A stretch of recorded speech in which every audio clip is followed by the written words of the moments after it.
Ay, magandang hapon no, mga boss, mga kamping, mga kabunyog. Ay, maraming salamat sa dumadagdag na subscriber, no? Nagbigay lang ko tayo ng reaction dito kay Atty. Enzo, no? 1 hour ago lang po ito eh. Red Gob na naman ang bukang bibig ng kampo ni Duterte. Wala na yatang maisip tong kampo ni Duterte. Pakinggan natin si Atty. Enzo. Pinapalutang na naman ng kampo nila Duterte ang di umano'y revolutionary government o RevGov.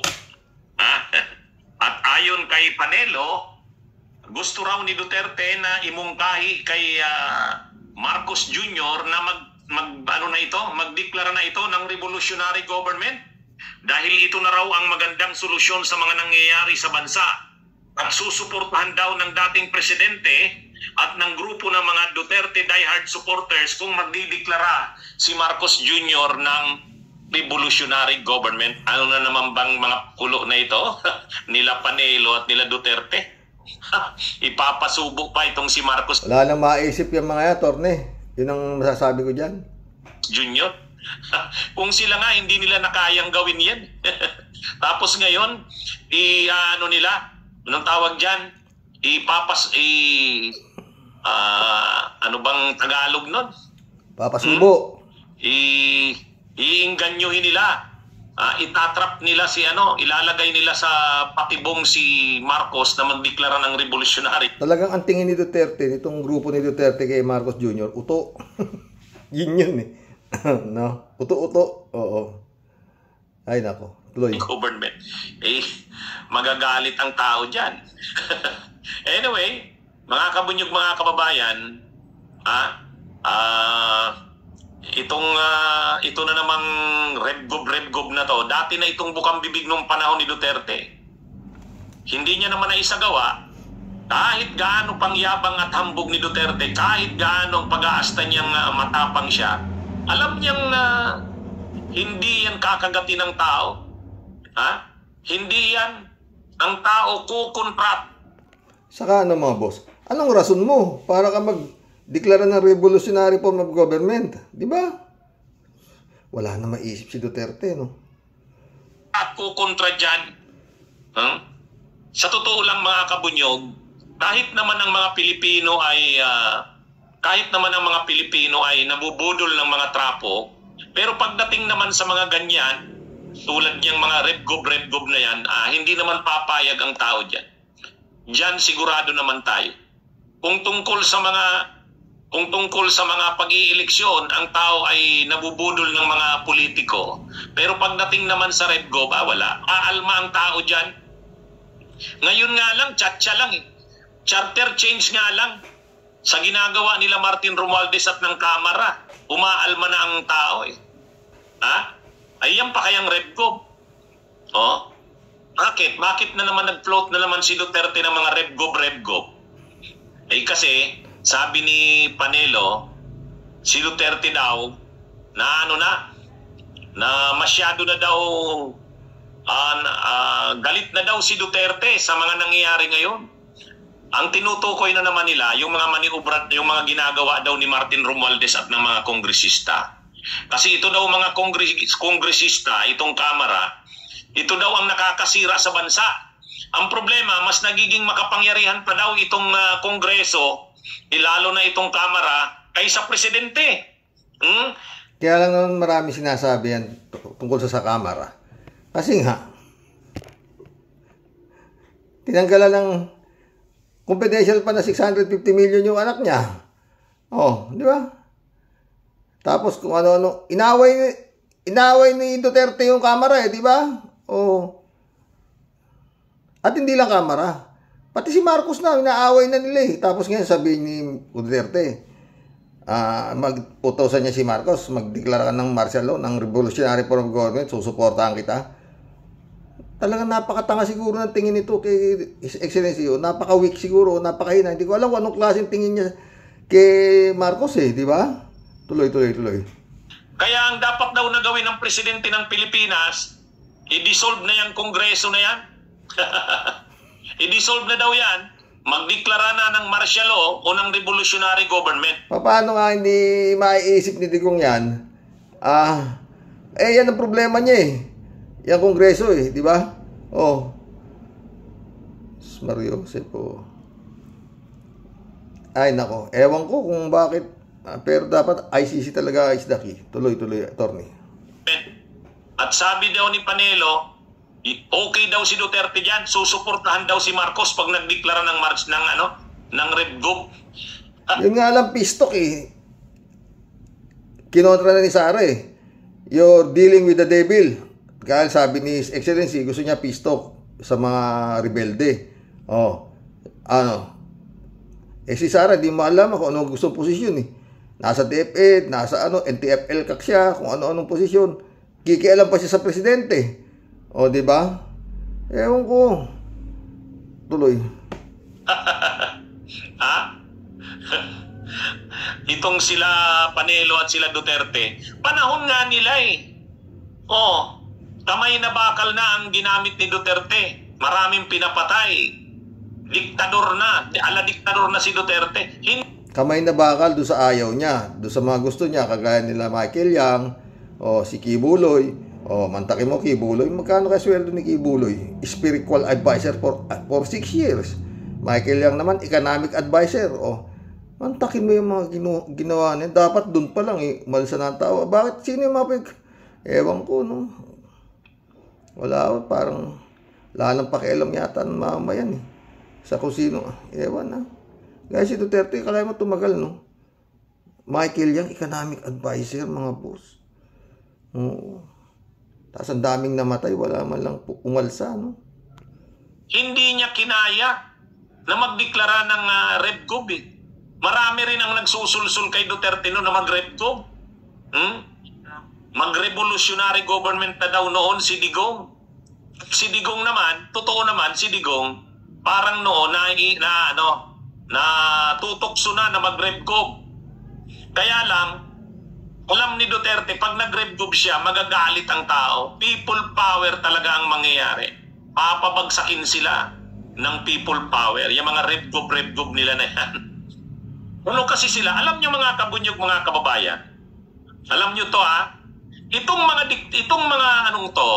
itong tulad nila Duterte, itong mga kaisipan nila Panelo, gusto nilang mag-RevGov kasi gusto nilang maging diktador. Pero hindi sila nabibigyan ng pagkakataon na mag-RevGov. Kasi pag nag-RevGov sila, magagalit ang tao. Ang tanging presidente lang na nag-RevGov, huwag na nating isama si Aguinaldo. Kasi si Aguinaldo, nag-revolutionary government yan. Kasi yun lang mo yan, mga boss. Antakin mo yan, naisip nila yan. Hindi nga naiisip ni Excellency yan. Sila na inaaway na nila yung gobyerno ni Marcos. Sila pa nag-iinganyo kay Marcos na mag-revolutionary government. Anong kamuti, no? Tibay, no? Ewan ko, kung anong... Pero palagi ko hindi papatulan ni His Excellency yan. Siyempre, hindi naman ganun kabobo yung mga advisor niyan, maski siya. Para hindi niya makakuha, ibig sabihin na itong mga nagsusulsul na to sa kanya, na mag-revolutionary form of government ka na, at susuportahan kita. Sila nga kain ng pulburon, iniinsulto na nga nila si His Excellency, di ba? Tayo mo, DepEd ka, punta ka doon sa... bibigyan mo ng award yung bata, pulburon. Dahil matalino ka, ito sa'yo, pulburon, 1 linggo, sa'yo na yan. Ginagago na nila si Marcos, tapos ngayon uutusan naman nila ng RevGov. Tapos susuportahan daw nila. Talagang dapat ICC na. Anyway, malapit na po ang pagharap daw ni Appointed Son. Pero ako, Diyan ho talaga medyo magulo na ho dyan. Siguradong hindi ho yan haharap. Diba? Anong gagawin ng Senado kung hindi haharap? Check na ba kasi naman ang nagsulsul dyan? Huwag kang haharap Kagaya ng ginawa ni Duterte doon sa Senate hearing sa Parmali. Huwag kayo pupunta. Sagot ko kayo. Bakit? Ganun din yan. Diba mga boss? Ay naku. Kaya ako malabo ho yan. Hindi ho yan pupunta. Pag pinatawag kayo, sagot ko kayo. Pero presidente siya noon. Ewan ko ngayon kung pwede yung gagawin niya. Pero hindi. Hawak, may anong pa si Duterte. May asim pa siya. Tingnan mo yung nangyari doon sa kaso na sinampa ni Franz Castro. Dismiss. Di ba? Yan ang problema. Parang yung sinabi nung parang ganun Parang sinabi ng mga prosecutor mga prosecutor mga bobo kayo, walang yan, kulang saan yan, walang kwenta yan, dismiss yan, sinasampan yung kaso, death threat na, grave threat na, wala yan, parang ganun yan, diba? Hindi naman basta yung naging abogado ni Franz Castro, diba? Pero wala Duterte, di ba? Revolutionary government. Bakit? Magulo ba ang gobyerno? Mga boss, sino ba nang gugulo sa gobyerno? Tanong nga. Sa gobyerno ni Marcos, sino ba nang gugulo? Sabi ni His Excellency, makikipagpistok. Sabi naman ng Sara, hindi, you're dealing with the devil. Para sinabi na nga ni Sara na demonyo kay ipag-deal ka sa demonyo. Ganon, di ba? Wala akong mangyayari dyan. Pero yun nga, ba't ganon ang kakaos? Ewan ko mga boss. Para ka magdeklara ng revolutionary form of government, magulo, pasasara mo kongreso? Style ni Marcos nung nagbubuhay pa? O may kumukontra ba kayo? Yun yung kongreso marami miyembro si Duterte dyan na tumiwalag na sa kanya, di ba? Ilan na lang ang natira. Kaya gusto na ni Duterte isara na yung kongreso. Tsaka tinapyasan pa yata yung pondo ni si Pulong. Hindi yata nabigyan. 2 billion yata yung hindi binibigay. Galit si Pulong, di ba? Kaya ayaw na nila sa kongreso. Pero nung panahon ni Digong, okay kayo sa akin ng kongreso. Lahat ng ginusto nga ni Digong pasado sa kongreso, di ba mga boss? Ganun lang kasimple yan. Alam naman ng Marcos yan. Siguro, ewan ko anong to? Talagang napakabigat na bagahe ngayon ni Marcos Duterte. Yun lang ang naalam ko. Dahil wala Di ba mga boss? Panahon ni Marcos Sr., maraming magulo. Sabog. Ambus, kung ano-ano. And now, declare martial law. Pagka-declare ng martial law, sarado Kongreso, sarado Senado, arestado. Si Ninoy, mga kaaway, arestado. Ngayon, wala namang magulo. Sino ba magulo ngayon? Ako, ang alam kong magulo, sila Digong, di ba? Kain sila ng pulburon. Ayaw nila sa mga gustong mangyari ni Marcos. Ayaw nilang papasukin ng ICC. Lahat, nag-iisip na ang Kongreso na papasukin ng ICC. Kaya gusto nila tanggalin na yung Kongreso. Ganun lang yun. Sa Senado, ayaw nila pa. Marami siyang tauhan sa Senado. Matitibay ang tauhan niya sa Senado. Hindi bumibitaw. Si Bato, si Kimo, si Bongo, marami. 24 na may senador, di ba? Pero sa Kongreso, marami hong lumipat, di ba? Di ba? Kaya gusto nang tanggalin. Sakit mata ko. Mag-collab na po tayo, yun lang. Magbigay nga ho kayo ng opinion sa gusto mangyari ngayon tong Duterte na magdeklara kayo ng revolutionary government at kami susuporta sa'yo.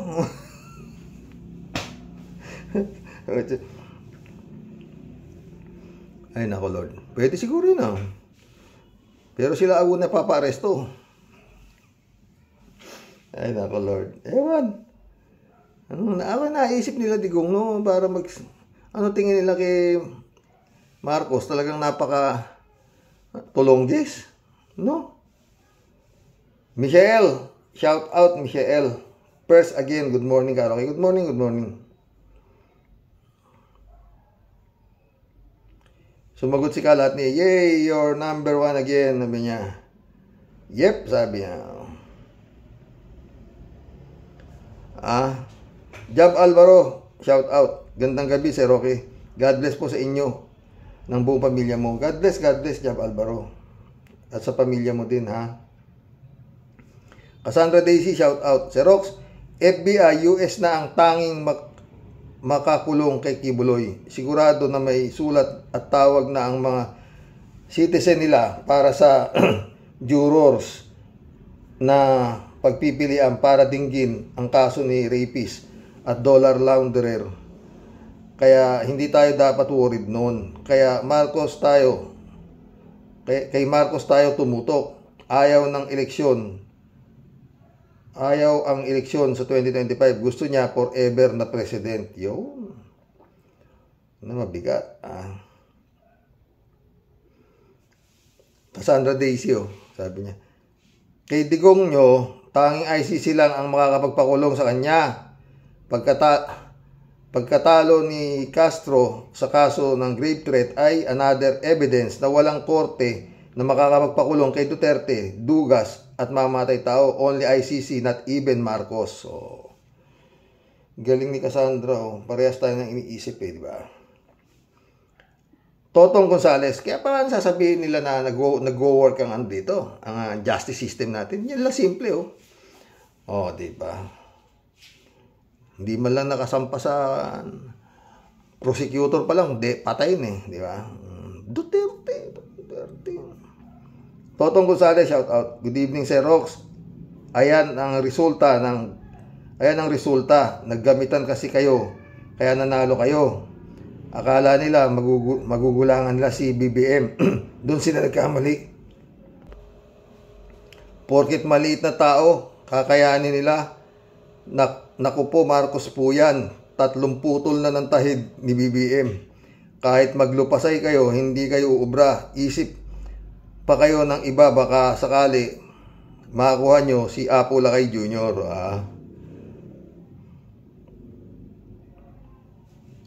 Batang club di ba? Cassandra Daisy, sabi niya. Ang problemahin natin ay ang pagbayad ng mga PI na Marcos na Congress, Mayor, Gobernador, Kapitan na nagpapapirma ng chacha. Voting is the only power that Filipino will have. Tapos ayaw ninyong bumaba sa pwesto sa 2028. Please, message all your relatives and friends na huwag pumirma. Tama si Tia Deli. Totoo. Cassandra Daisy ulit, Mr. Rox at Warriors, imbis na ang 14 billion na siningit ng Marcos Jr. sa COMELEC budget ay itulong sa mga jeepney drivers na nawawala na ang trabaho at pagbili ng warship na barko. Itong chacha na ito ang pinaggagastusan ng anak ng diktador Marcos. Kaya mga bubutante, hindi pa ba kayo nagsisisi? Wala. Punta lang sila sa Itbulaga at saka sa wala. Parang kung titignan mo, iilan lang ang concern. Kasi pag tinignan mo social media, yun yung mga vlog na masasaya, mga TikTok, doon maraming views, milyon. Pag artista ang nagsalita, milyon ang nanonood. Pero sa mga ito, mga politika, wala kukunti. Totoo po yun. Mainstream media, wala Pero yung mga makamundo, mga kung ano-anong naku. Chismis, ganyan. Diba? Jun Mesa, shout out. Sobrang takot ng nakakaraming opisyal ng gobyerno kay Digong. Welcome to the club, Jun Mesa. Kay kahit anong grabing kasamaan ay nalulusutan, pero pagbabayaran din niya lahat ng ginawa niya dahil may kasabihang kung ano ang tinanim, siya ang aanihin. Diba, Sir Roque? Oo naman. Ayan, malapit niya ng anihin. Malapit na niyang anihin. Itong January na to, may mangyayari na. Oo. At ang bagbabasihan nga ho natin, yung SMMI. Pag hindi ho nila napapunta si Kibulog sa sa Senado, pwede na something is wrong. Anong gagawin ng Senado? Di ba? Pero na San Juan, napapunta mo si reincarnation ni Santo Niño, itong mas malaki tama, hindi mo maipunta. Di ba? Ferdinand San Juan, shout out, good evening po, Karoke. Palala ng palala ang nangyayari sa ating bansa, totoo yan. Puro mamumuliti ka na, kawawa at pagdurusa na tayong taong bayan sa mga ginagawa ng mga politiko. Wala na yung magandang pangarap para sa atin. Sila na lang ang maginhawa sa pananalapi at ginhawa na nilang negosyo ang pwesto sa gobyerno, pero ang puhunan ay pera ng taong bayan. Hindi na natin alam kung ano na ang ating magiging kapalaran. Tanging mahal na Panginoon Diyos na lamang ang ating pag-asa. Sang-ayon ako sa iyo dyan, Ferdinand San Juan. 100%. Danilo Santos, shout out. Tama ka, Sir Rox. Diyan proseso na tama ka, Sir Rox. Diyan proseso ng pagtakbo sa politika. Totoo. Ben Torres, shout out Nagkukunwari lang yan si Roque na walang alam para hindi mabulabog ang isip ni BBM at baka mahihilot pa ang problema. Halat ni Baya, shout out. Banats lang. Banats lang sa bigas, idol. Talagang wala ni idol natin. Kalat ni, hello Miss Akira Milus, pleasant day, be well. Be well, Akira. Good evening, Karoke. Bato tayo nun ng gusto, Karoke. Be well, Mama Bear. Okay pa si Mama Bear, friend. Kalat ni Uleo, hello Miss Amy Bingson. Sana okay ka lang, regards, sabi niya. Shout out, friend Amy. Dolor Garcia, Belinda Magtangob, shout out sa inyo dyan, mga friend. Kalat ni Ulito, get well soon, Miss Leonora Roque. Ingat. Elizabeth Iscare, shout out Good evening, Sir Rox. Halata namang di yan sisipot si Kibuloy sa hearing ng Senado. Yun. Ayaw niyang masira ang kanyang imahe sa buong mundo at di niya din alam kung paano niya madidepensahan ang kanyang sarili dyan at mapapahiya siya kasi nga son of God daw siya. Diba, Sir Rox? Sinabi mo pa, tumpak ka dyan. Sumagot si Dized. Shout out Dized. Correct. Mismong si Kibuloy, alam niyang hindi totoo ang mga isasagot niya dun sa kaya sure na sure di yan sisipot. Totoo. Ako nga Kaya dyan tayo niyan, lapit na 23 daw di ba? Elizabeth Iscari ulit Ito naman kongreso na nagsusulong ng tchatcha. Wow para saan ito? Para sa interes ng mga nakaupong politiko ito? Para humaba ang kanilang serbisyo kuno? Grabe. Para more corrupt pa at sila lang ang hahawak ng kaban ng pera. Ay nako, ang galing naman nila. At timing pa na nagkakagulo ang unit team. Ano yan? Ano yan, Elizabeth Iscari? Sinasamantala nga nila, di ba? Ang sarap makipagkulab sa inyo, totoo. Elizabeth Iscari ulit Ang tanong ko po, Sir Rox, bakit ayaw nilang isabatas itong anti-dynasty? Di naubos. Puro dynasty na halos Si BP Leni Robredo lang hindi, di ba? Tsaka si Recto yata, wala namang Recto. Si Recto lang. Di ba? Ilan lang naman ang sila lang dyan. Karami, mga Cayetano, halos lahat sila dyan. Di ba? Duterte, Marcos, halos lahat naman. Dynasty di ba? Paano nila ilulusot? Tuloy natin kay Elizabeth. Ito dapat ang mawala kasi nga pamilya na tuloy-tuloy na nagkakapagnakaw na legal. Kaya ayaw nila itong isabatas. O di ba? Ganyan sa Pinas. Pakapalan lang talaga ng muka. Mga adobe na nga pala ang mukha nila kasing tigas ng bakal. Totoo yan, Elizabeth. Hindi ka pwedeng politiko pag manipis ka. Yun ang mangyayari. Parang BP Lenny Robredo.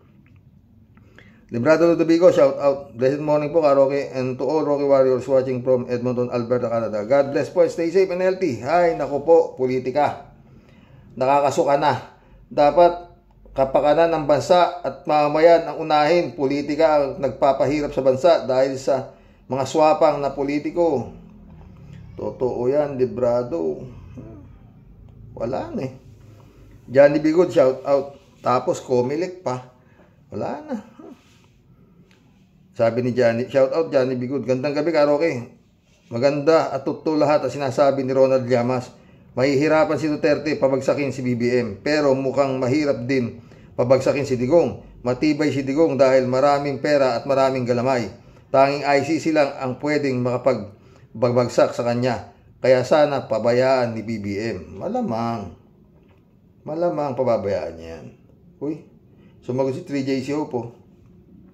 Mahirap nga pabagsakin si Diggs, pero ang Diyos ang gagawa ng paraan. Babagsak at babagsak din si Diggs dahil hindi araw-araw Pasko. Tama yan, friend. Johnny Bigod ulit, Mukhang nagtatago na si Kibaliw dahil masyado siyang tahimik ngayon. Baka nakipagkita na rin sa nag-appoint sa kanya. User, road to 30K. Naku, malayo pa yan, my friend. Sana, hindi ko na inisip yan. Ted ulit, Shout out, Ted.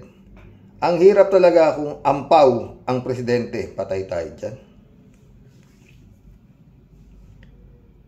Hindi masupil ang isang taong nagtatapang-tapangan. Ano na ang mangyayari sa atin? Hanggang kailan? At hanggang kailan tayo paglalaruan ng mga abusado at mapagsamantalang nakaluklok sa pwesto? Ang napakasakit sa kalooban ay hindi natin alam ang kasagutan. Yun ang mabigat, Ted. Hindi natin alam kung hanggang kailan, Maylin De Pedro, shout out. Bro, tanong lang sa'yo, imposible ba na si Franklin Drilon na ma-appoint dito sa government ni Bongbong at iba pa na dilawan kuno na alam nilang makakatulong sa kanya?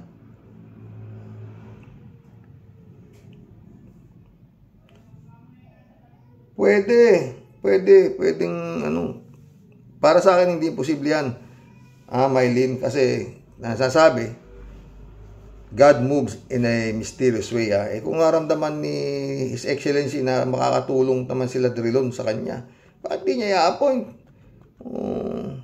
Kesa naman si Gadon ang in-appoint niya.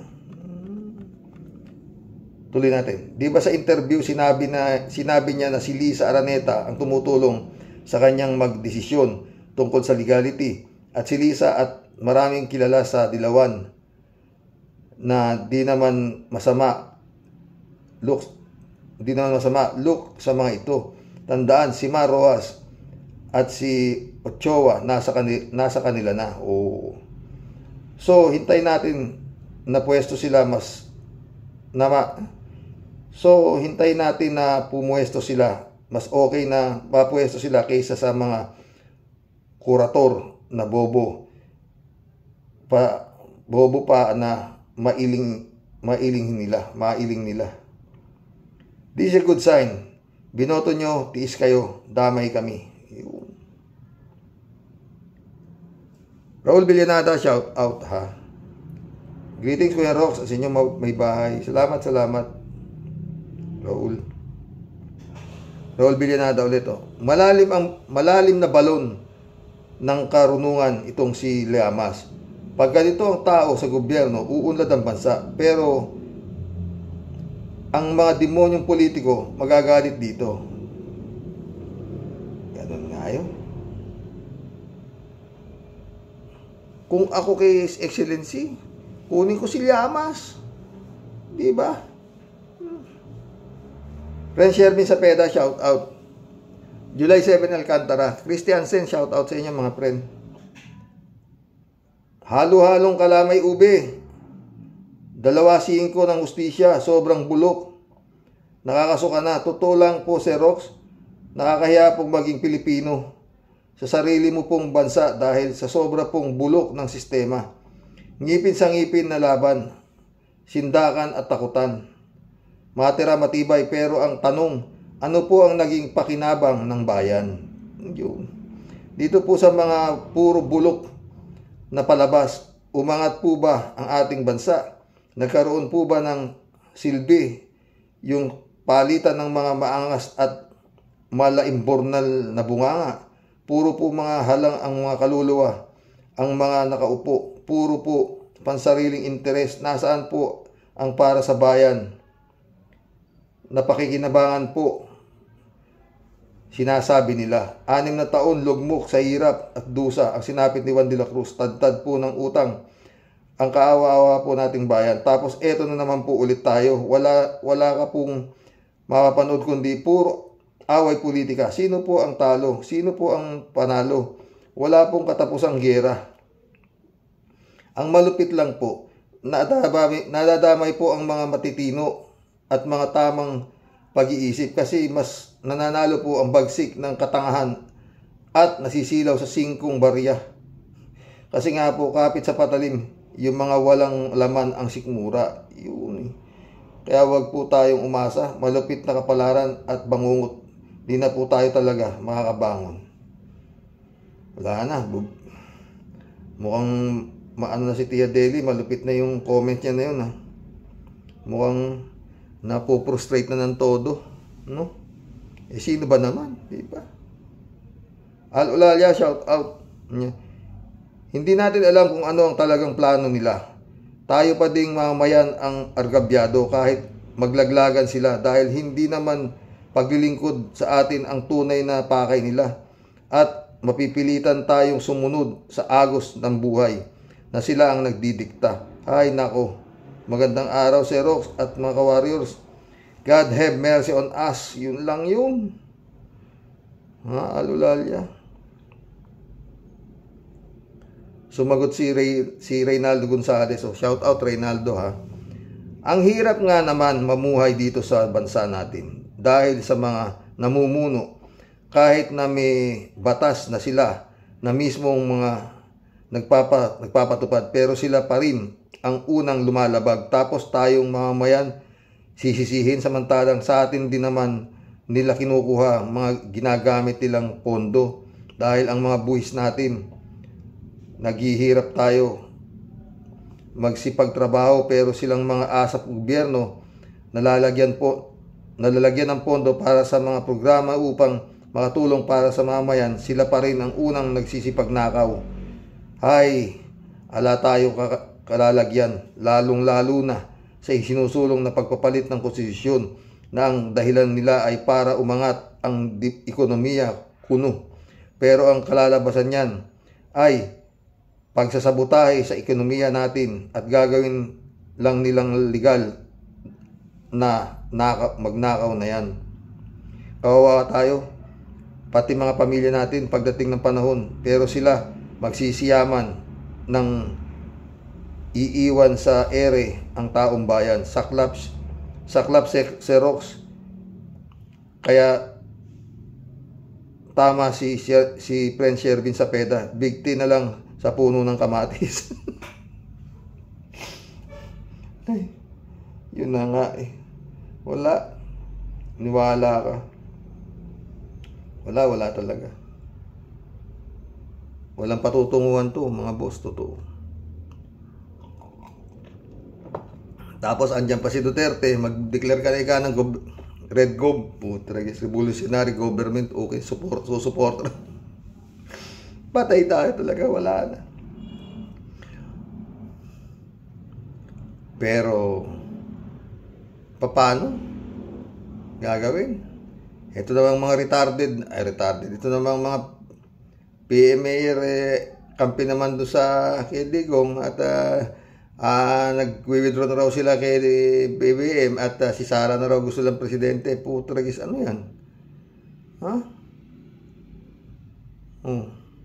Wala walang maglilid para magkaroon ng people power. Wala hindi kagaya ng panahon ni Marcos, meron kaya lang hindi naman nagamit ni Cory Aquino ng tama ang kanyang kapangyarihan bilang revolutionary form of government na iniupo ng mga tao. Hindi niya nagamit, hindi niya natuloy.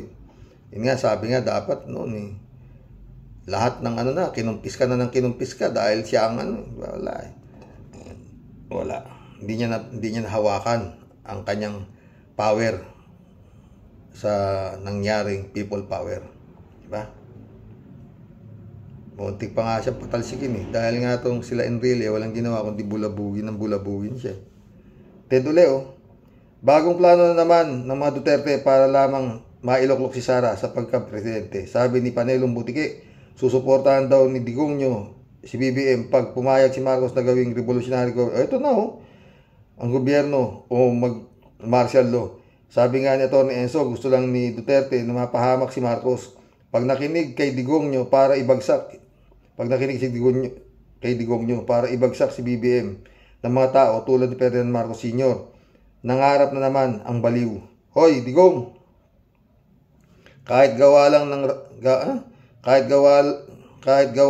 ng raon ng diploma na yan, hindi naman tanga, kaya tumigil ka na, Digong. Mag-usap na lang kayo ni Butiking, Panelo, Robin Hood, Bigote at Bato tungkol sa katangahang baka may makakuha pa kayo. Ang galing nito si Ted.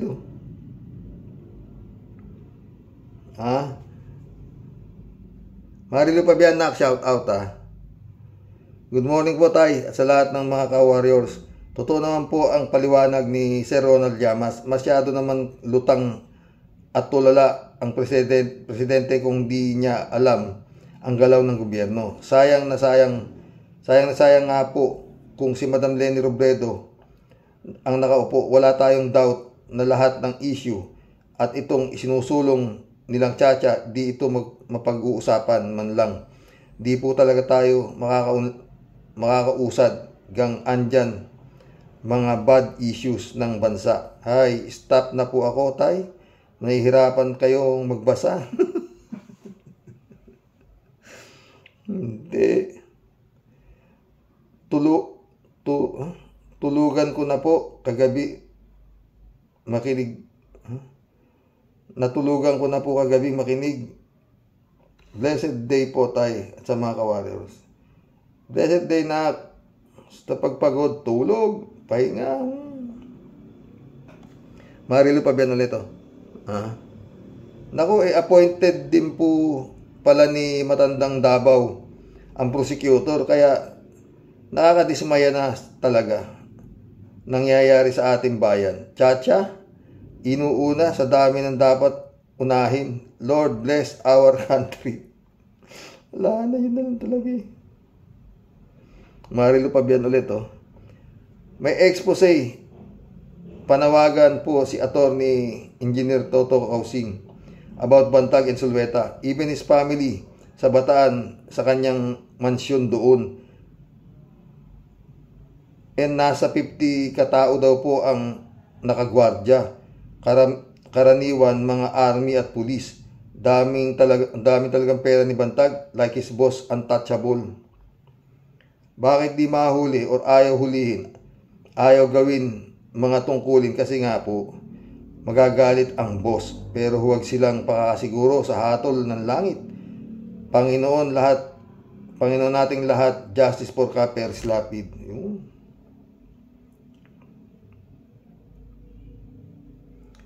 Ramon Valencia, shout out Good morning night, bossing.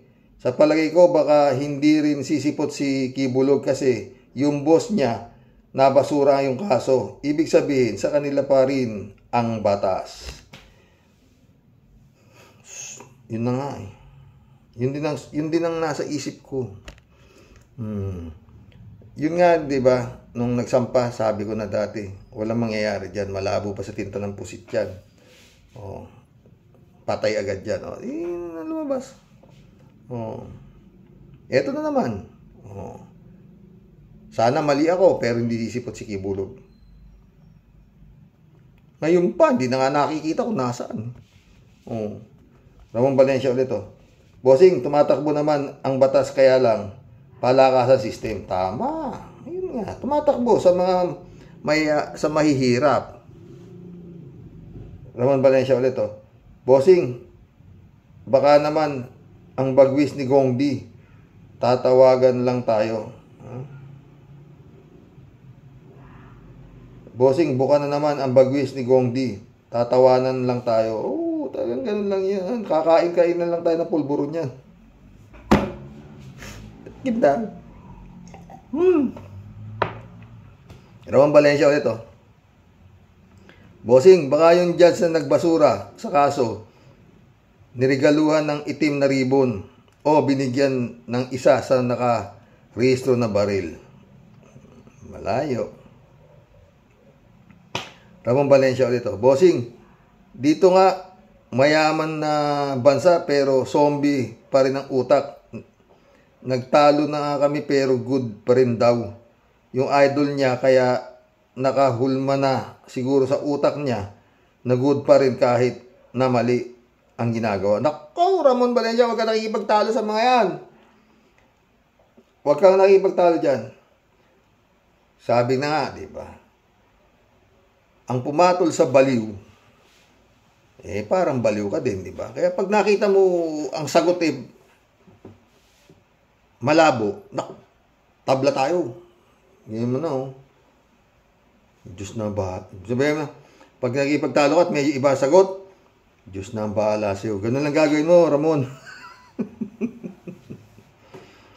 Pag hindi mo gusto ang sagot at medyo talagang, bahala na ang Panginoon. Ganun na agad. Rinaldo Gonzalez, sabi niya. Digong and Kibbs, BFF, both motto in life, do bad in universe that make them happy. Yun. Uramosa sa Rabotska, shout out. Brother Relisio, shout out. Balong Boyongkong, shout out. Eman Escalonanak, shout out. Jeff Ramos, shout out. Joe Flores, my friend. Menopause Nak, shout out.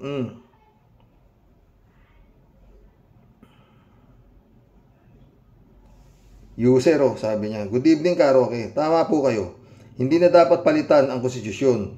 Ang dapat palitan ay ang mga politiko na walang habas ang pagnanakaw sa kaban ng bayan.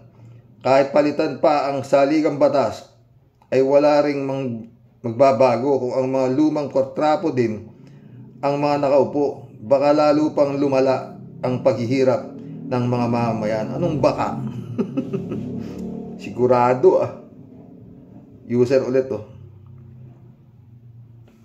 Karoke, tama din po sinasabi ninyo na ang impyerno ay nandito sa lupa. Sabi ko naman siyempre huwag nang kayo nagbabasa niyan kung ano-ano dyan. Ito ang impyerno, ito ang paraiso, ayun ang langit. Pag marami kang kwarta rito, paraiso, lahat ng gusto mo, umiga ka sa aircon, umiga ka sa... Tignan mo si Mayweather. Pag pinitignan ko yung Mayweather, talagang paraiso siya. Lahat ng alas nakakabit sa katawan niya. Yung relo ni Mayweather, $18 million ang halaga. Kinawa niya pa, puro brilyante. Di ba? Ang masasakyan niya sa paraiso. Di ba? Yung mga gumagawa naman na kasamaan, lalo na mga nakaupo sa pulis, na puro pagnanakaw ang ginagawa, demonyo na pinaniniwalaan ng tao, di ba? Friend, user. Yung mga kulto-kulto na pinaniniwalaan ng tao na sa salita, may iba magsalita ang demonyo mga boss Pag mahina ang naturalesa mo at paniniwala mo sa mahal na poon, sa mahal na Panginoon, makukuha ka ng demonyo. Yung hipag ko nga, kalahin mo, pinasok ng demonyo utak. Baka umamaya kung sakaling hindi pa yan, talakayin ko yung hype na yan, sa totoo lang. Mahaba tayo. Meron akong vlog para sa kanya eh. Tuloy natin yung kay user.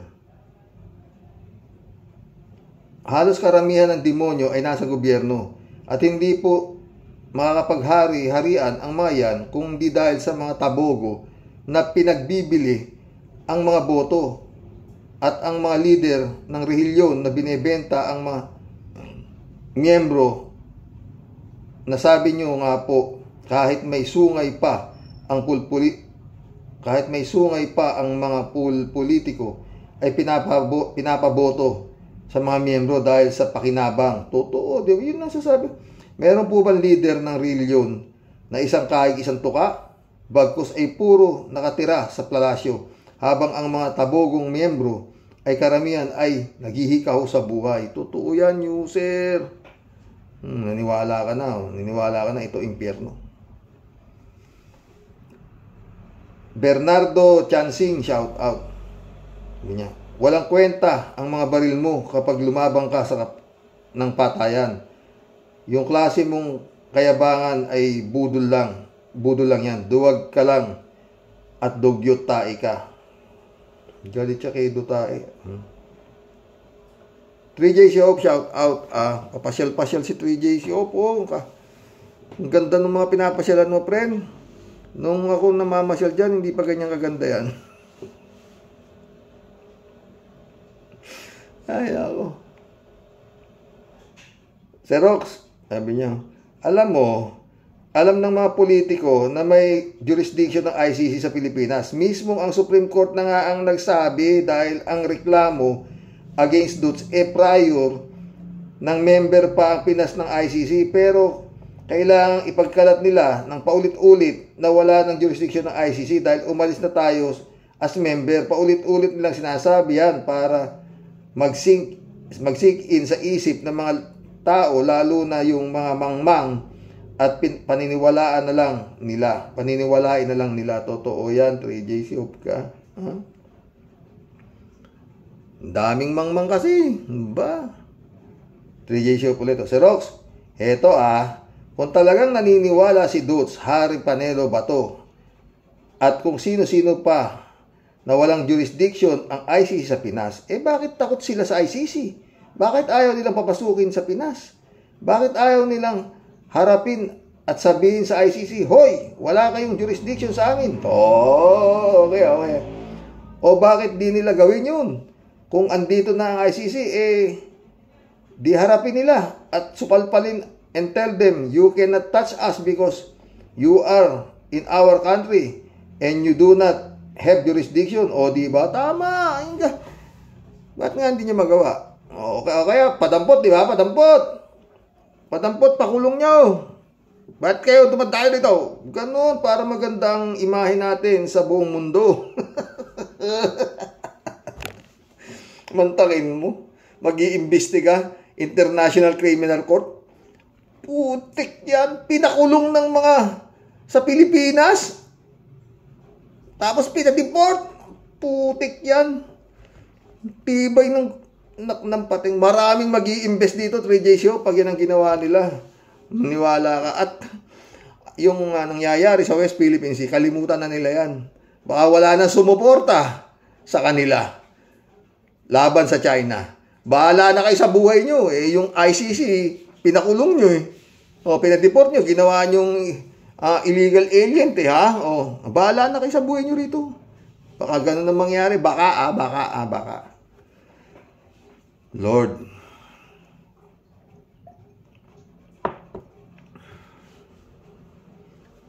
Kung magagawa lang, mga boss, mag-people power.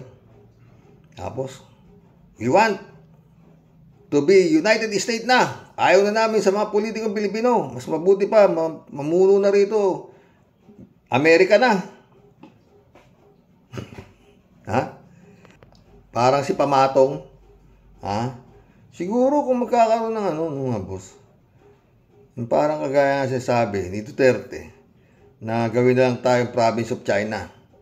Bakit hindi pamiliin ng tao? Ano ang gusto nyo? Maging province of China tayo o province of United States of America? Plebisito! Butuan! Kasi hindi na namin alam paano patatakbuhin itong yun na lang. Republic of the Philippines, province of the United States. Si Digong nagsabi niyan. Ba? Tingnan natin kung anong gusto ng tao. 3J show ulit Sir Rox, siyempre duts yan, kaya dismiss agad ang kaso. Pero Sir Rox, wag kang mag-alala. Dito sa Pinas, panalo si Diggs, pero sa ICC, doon tayo babawi. Di baling naka-dismiss dahil alam natin ang dahilan, pero sa ICC, doon di uubra ang palakasan at impluensya ni Digonggong. Yun nga yun, Friend Jane. Yun gaya ng sabi ni Secretary Ronald Llamas, yun kung mahuhuli nila ng buhay.